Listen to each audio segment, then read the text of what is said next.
see if I can get up under here and show you that mount. Tell me that's fucking metric.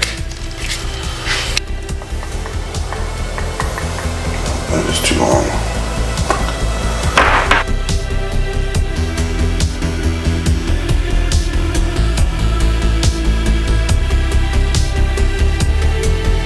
All right, welcome back. As I've said before, I'm getting ready for a trip to the tail of the dragon on the Dyna. And one of the things I really wanted to do before I went was put a new engine mount on. This is the front isolator mount. I'm not gonna bother with the rear one for now, but this one definitely needs replaced. And I'm gonna go ahead and do a full checkup on this thing. Check the torque on the axles, the suspension, the rear sprocket, check all my fluids, just a good once over on everything before this few 100-mile trip. The engine mount should be pretty easy to install, just need to support the engine. Basically this sits up in here like this. Take out these two bolts up front, and then there's two long bolts at the top you gotta take out, and then slide it down, slide the new one in, put the new bolts in, that easy. So yeah, I'm gonna go ahead and prop this engine up, get the old mount taken out, and get the new one ready to get put in. Now, this is just a scissor lift from my car.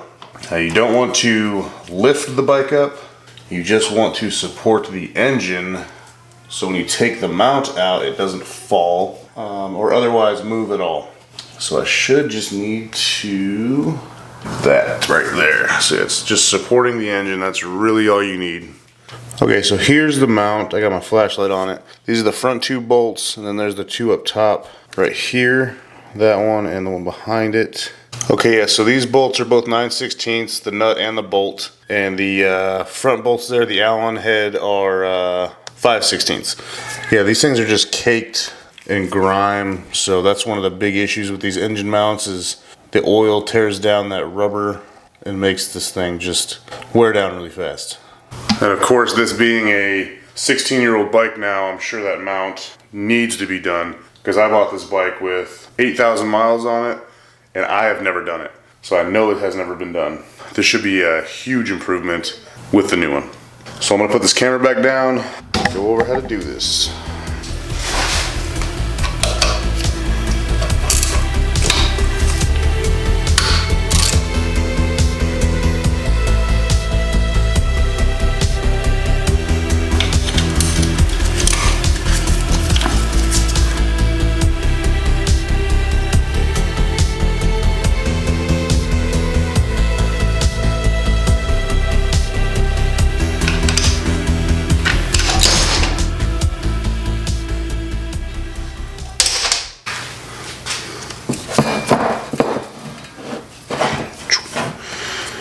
As you can see, this is obviously the old one and the new one. These are actually connected up at the top here. These are not. This thing is completely just worn down, and this is pretty solid. It's still rubbery as an engine mount should be, but this is just completely swollen and squishy, and yeah, you can move that thing with your hand. You can see straight down in there that there is nothing connecting the top to the bottom of this thing. The bottom as well here. There are these large just disconnections of the rubber to the solid part, the solid sides here. So yeah. Another thing, this old hardware, this is stuff that came out of the mount. This is fucking disgusting. So I'm gonna go to local hardware store and get all grade 8 hardware for this. Just to have new hardware on a new engine mount, might as well.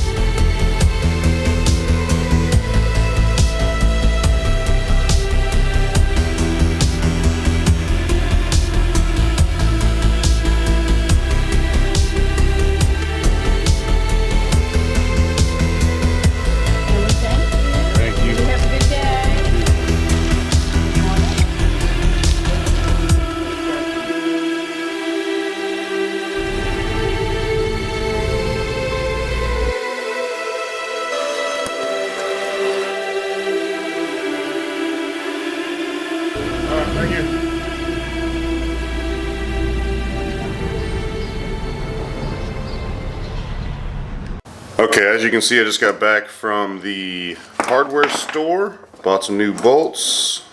These are the new bolts. These are the old bolts. These are getting thrown out. They're disgusting. I don't want to use them ever again. These are both grade 8. These are the flange bolts with the flange nut and the flange bolt. And these are just regular grade 8 hex bolts, which I already have washers and lock washers for. So that should be all I need to replace that engine mount. So I'm gonna go ahead and take this bad boy, slap it on.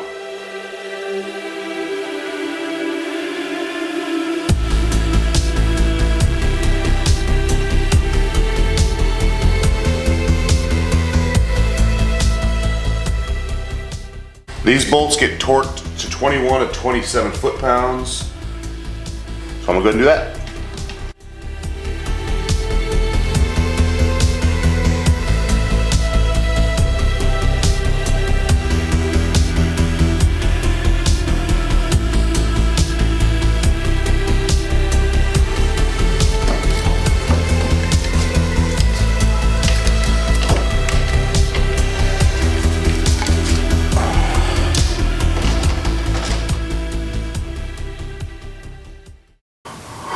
Alright, that's going to do it for the front Dyna engine mount install. Super easy install, a great thing to do for any older bike. Not a lot of specialty tools needed. I think I said what, 7/16 hex, 5/16 Allen head, and then just a scissor jack from your car to prop the engine up. Super easy.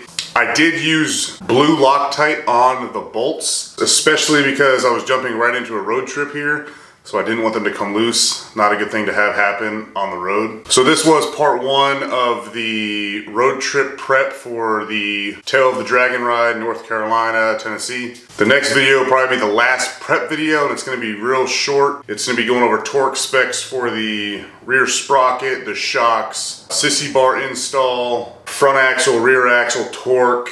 I think that's about it. There may be some things that are going to be in the video that I don't remember right now. Just good things to do before going on a road trip. Last thing you want is your fucking sprocket or pulley bolts coming out on the road, because you cannot fix that on the side of the road no matter what anyone tells you. So yeah, Tuesday uploads coming in hot.